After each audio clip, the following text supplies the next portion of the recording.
Good evening, everyone. I welcome all the listeners of this video. I'm V. Dinesh Babu from the Department of PhD. In today's session, we are going to discuss about abstract classes in Java. In the previous session, we have covered the topic of polymorphism, the definition of polymorphism, types of polymorphism, that is compile time and runtime. At the same time, we have also discussed the definition of an abstract class. And before going to the definition of an abstract class, right? So let us see how the programs in Java are divided, right? So generally, structures in Java are of three types. Structures in Java are of three types. We all know, we are all very familiar with the structures. We have already seen in C programming language. In C programming language, we use the struct keyword and we define some structure, right? So similarly, here also the structures are categorized into three types, right? So the names of those three types of structures are classes, right? Abstract classes, and third one is interfaces.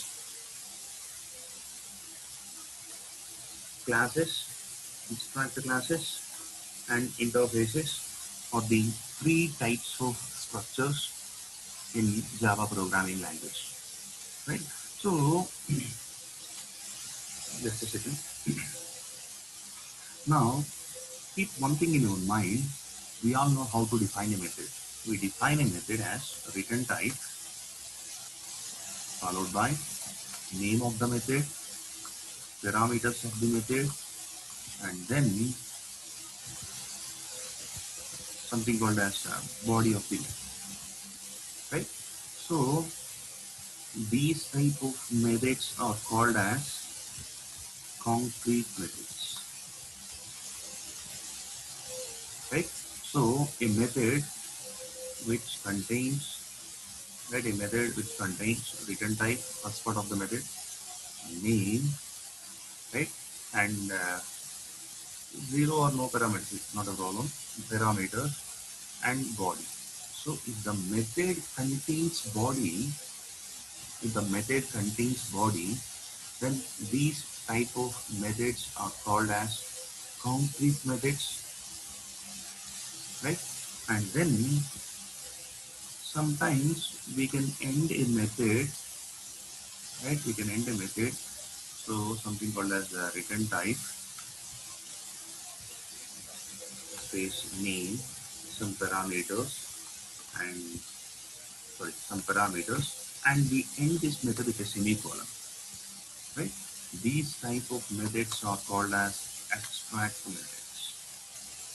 So a method with body is called as a concrete method, and a method without body is called as an abstract method. So abstract method will generally ended with a semicolon, right? So please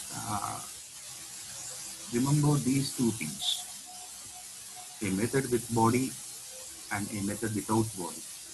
So a method with body is called as a concrete method, and a method without body is called as an abstract method. Right? Please remember these two things. And let us come to the previous point. So structures in Java are of three types. So the structures are divided into three types in Java: classes, abstract classes, and interfaces. Right? So let us see each and everything one by one. Right? Let us see the definition of classes.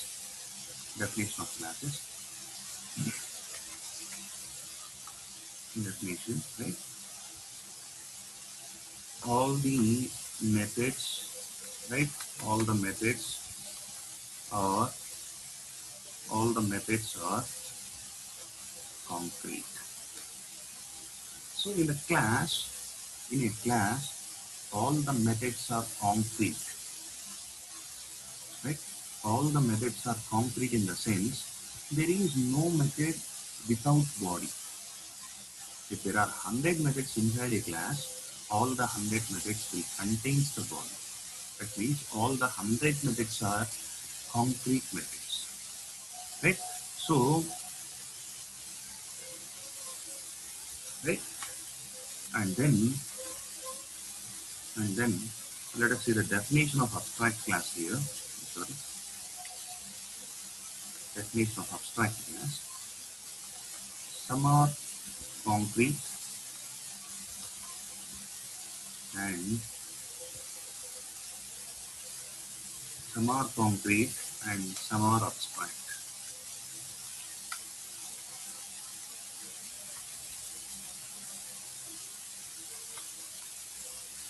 Some are concrete methods and some are abstract methods.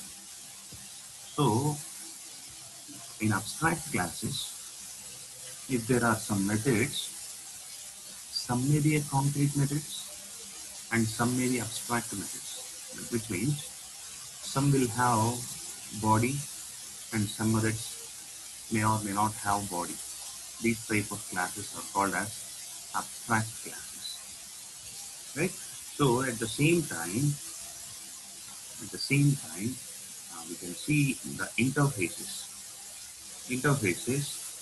All the methods,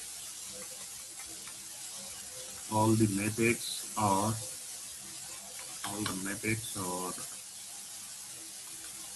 abstract. All the methods are abstract, right? So in interfaces, if there are 100 methods, all these methods are abstract. Abstract in the sense the methods which do not have body, right?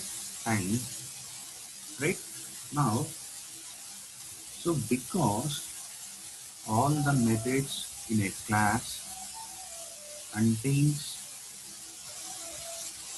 body, which means all the methods inside a class are concrete methods, we call these structures as fully implemented, right? Fully implemented structures.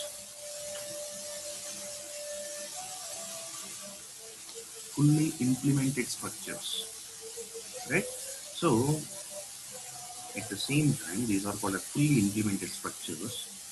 And when you look at the topic of abstract classes, these are called as partially or semi-implemented, right? Partially or semi-implemented. At the same time, partially or semi not implemented structures. Why? Because these abstract classes contains methods. Among those methods, some are concrete methods and some are abstract methods. So some are concrete methods and some are abstract methods because it contains the combination of concrete and abstract. So those things can be called as partially implemented, which means concrete, and partially not implemented, which means abstract. So partially or semi-implemented structures or partially or semi-not implemented structures are called as abstract classes. And coming to the next one, there is no body for even a single method inside an interface. So here, interfaces are called as zero, zero or null, zero or null implemented, right? Zero or null implemented structures. zero or null implemented structures are called as interfaces. Right? I hope you all will remember all these points which are very, very important while dealing with abstract classes and interfaces. Okay, so just a second.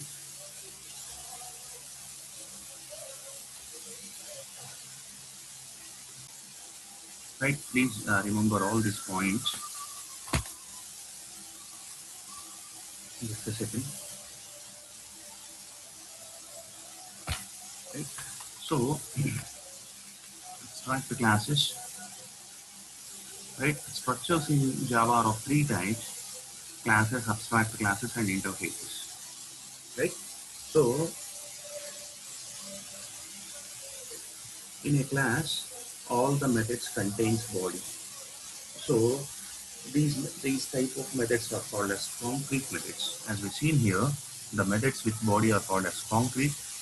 Right? The methods with body are called as concrete, and the methods without body are called as abstract methods. Right? So here the class in classes, all the methods contains body. So all the methods are called as concrete methods. Right? And at the same time, in case of abstract classes, there may be some methods with body and there may be some methods without body. So these type of structures, sorry, these are called as in abstract classes. Some are concrete methods and some are abstract methods. And coming to the third one, interface, there is no body or even a single method. All the methods are abstract. So here in the interface, all the methods are abstract, which means if a Java structure contains all the abstract methods, if a Java structure contains all the abstract methods, then it is called as an interface. And if a Java structure contains some abstract methods and some concrete methods, it is called as an abstract class. And if a Java structure contains all methods which are concrete, then it is called as a class. So, because in class all the methods contains body, it is called as fully implemented structure. Coming to the abstract classes, in abstract classes, some methods may have body and some methods may not have body. So because of this, we call this structure as semi or partially implemented or semi or partially unimplemented structures. And then in case of interfaces, there is no method with a big body. That means there is no method, there is no concrete method. Sorry, there is no concrete method. So, because of this, we call this as zero or null implemented structures. If a method contains body, we call it as an implementation, right? So, interfaces are called as zero or null implemented structures. So, this is the main difference between uh, classes, abstract classes, and interfaces, right? So now, right now, let us have a look at some more differences between classes and abstract classes. Parallelly, we will work with a simple example program, right? So in this class, we all know what is a class and how to define a class and how to uh, create an object for a class and how to execute the methods of a class and how to access the variables of a class. We are studying from the last 1 or 2 months, right? Coming to the abstract classes, in today's class we are going to cover about abstract classes, how to define it, how to use it, right? And how abstract class will behave in a program. And in the next class, we are going to cover the topic called as interfaces.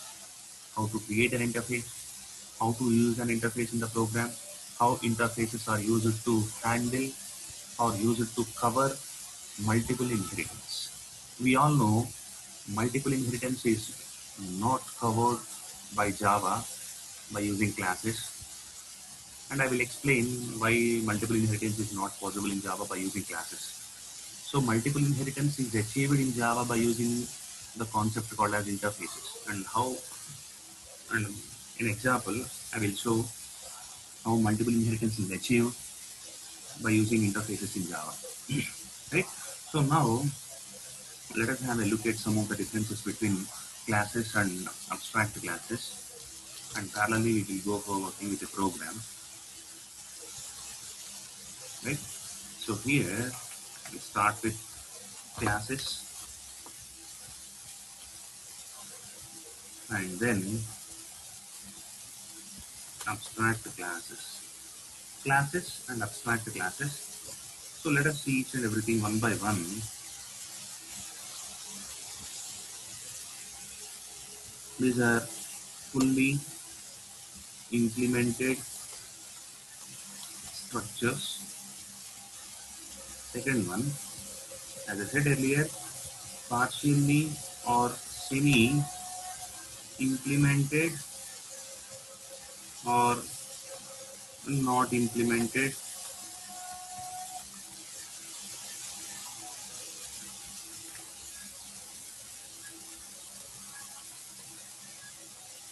structures. So partially or semi implemented or not implemented structures.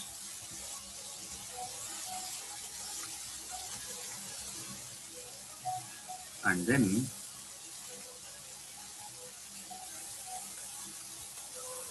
next one, we can directly create objects. We can directly create objects for classes. We all have seen from the starting classes, we are creating objects for the classes. Here, we cannot create objects.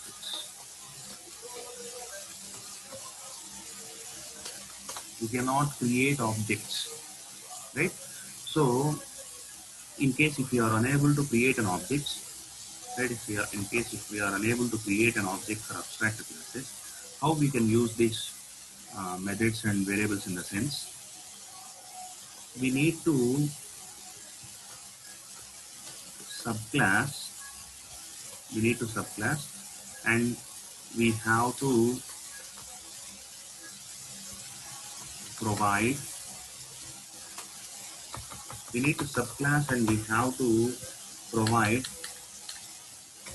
bodies for all the abstract methods.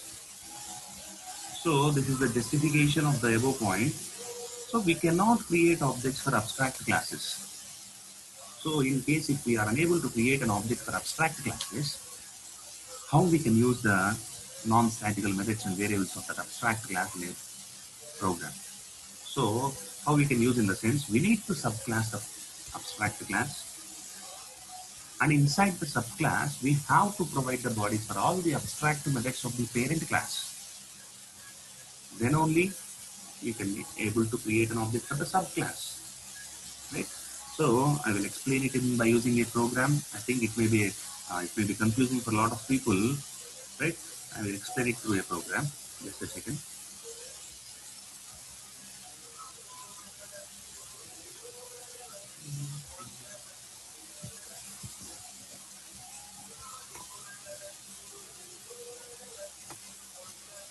So let us start here. Let us start here. I have a class. My class name is A, and inside A, I have a method called as public void, right? Public void m, and this particular method is going to print something called as system.out.println, right? It will print our college name.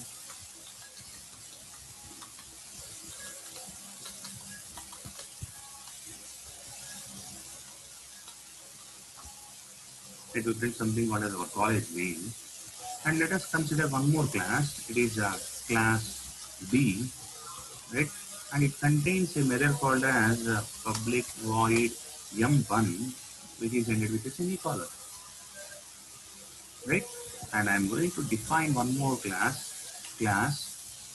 abstract classes. I am defining it as AC. So inside this abstract classes, I'm defining public static static void main string args, the main method in Java, and I'm trying to create an object for, let us say I'm trying to create an object for a space obj equal to new a, and then b space obj1 equal to new b, right? So saving this code, the main method is in AC class, so I'm saving this code as AC.java.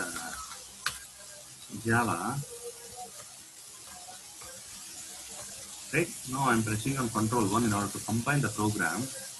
Right, if you see here, it is showing something called as missing method body or declare abstract. So one thing, when we don't want to define the body, just use the keyword abstract in order to define that particular method. So now this method will become abstract. So because of using the abstract keyword, now there is no need to provide the body for this method in this class. Save the code, compile the code now. Now if you see here, B is not abstract and does not override abstract method M1 in B. So let us use one more thing here. Let us define this class was also abstract here, right?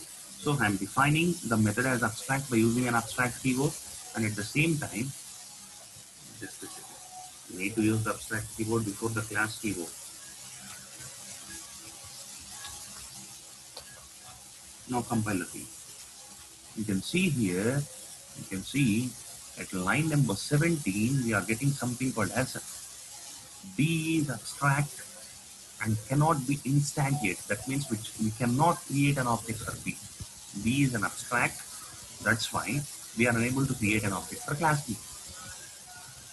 Right? So that is the meaning of this particular point what I have shown in the notepad. So we cannot create objects. So here you can see here we are unable to create an object for class B because class B is abstract class. Now how I can make use of M1 method in my program? What I have to do in the sense, see the point, we need to subclass and we have to provide bodies for all the abstract methods. So we need to subclass this method class B and we have to provide bodies for all the abstract methods of this class B. Providing bodies for all abstract methods in the sense, in this particular class we have only one abstract method, that is M1. So in this case we have to provide the body for only M1 method. So if you are able to provide the body for M1, then we can create objects for the subclass. That is considered. Let us define one more class here. The name of the class is C, and in the C we need to subclass the class B. So we have to use the extend keyword followed by B, and inside class B, let us define this M1 method, and let us provide some body for this M1 method.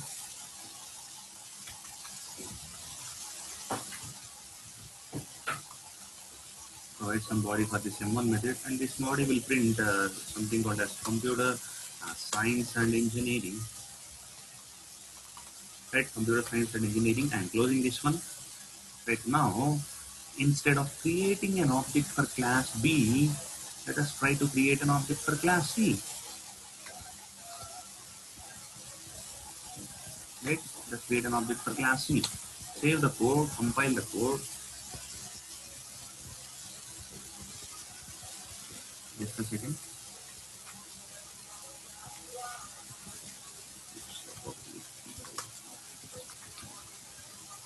Right. So if you observe, it has been compiled successfully. So that means we are able to create an object for class C. Right? We are able to create an object for class C, but we are unable to create an object for class B because class B is defined as abstract and this B contains an abstract method. right? So now with the object of this class A, that is obj, we can access the method M, and with the object of class C, that is obj1, we can access the method of M1.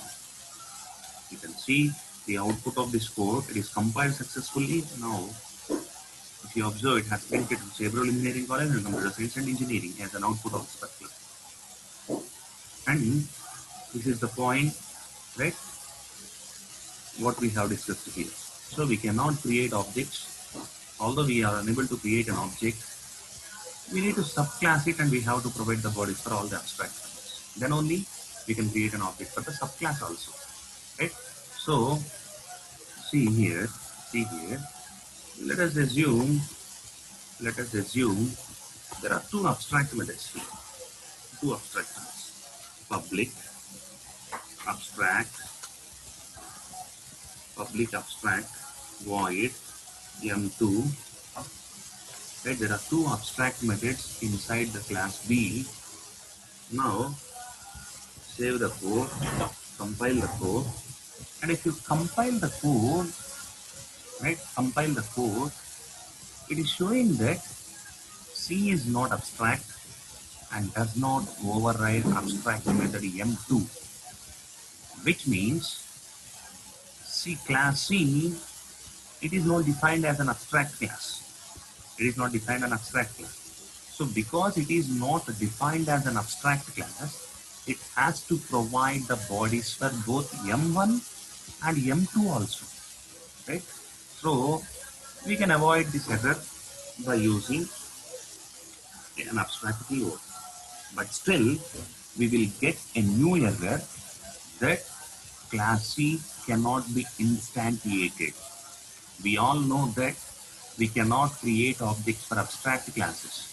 So whenever we use an abstract keyword along with the class definition while defining class C, that class C cannot be instantiated, which means we cannot create objects for class C. Save the code and please observe the output. At line number 25, we are getting an error that class C is abstract and it cannot be instantiated. Right? So now let us provide another body. Right? This body is for M2,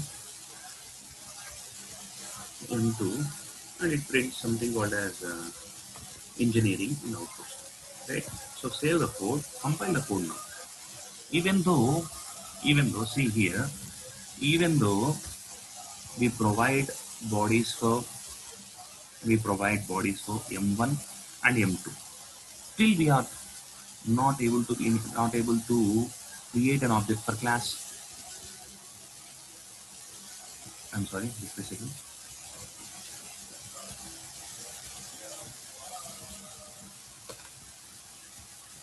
Right. So even though we have provided bodies for both M1 and M2 methods, we're still getting C is abstract because we have used the abstract keyword while defining the class C, which means your class may or may not contain abstract methods. Right? Your class may or may not contain abstract methods, but still you can use abstract keyword along with the class definition. But whenever you use an abstract keyword along with the class definition, then that particular class will become abstract and we cannot create objects for that abstract class. And in order to use the methods and variables of that class, we need to subclass it. Right? So with this, I'm going to close today's session, and in the next session, I will explain the remaining points under abstract classes. Right? Hope you got all some knowledge regarding abstract classes, and I request please practice the programs on abstract classes. Very, very important one. At least you will find the concept of, I will find the questions related to abstract classes and interfaces in all the 4 sets of your final exam paper. Right? So I request you to please practice all the programs, and I request you to please learn the concept of abstract classes and interfaces. So in the next class, I'm going to cover the remaining points under abstract classes, and if we have time in the next class, we will start the topic of interfaces and some examples on interfaces. Right? And I really thank each and every listener for being here. And if you have any queries regarding this session, please have a comment in the comment box of this video. And thank you very much for being here. And we will meet you in the next session with the topic of remaining points under of abstract classes and interfaces. Thank you once again.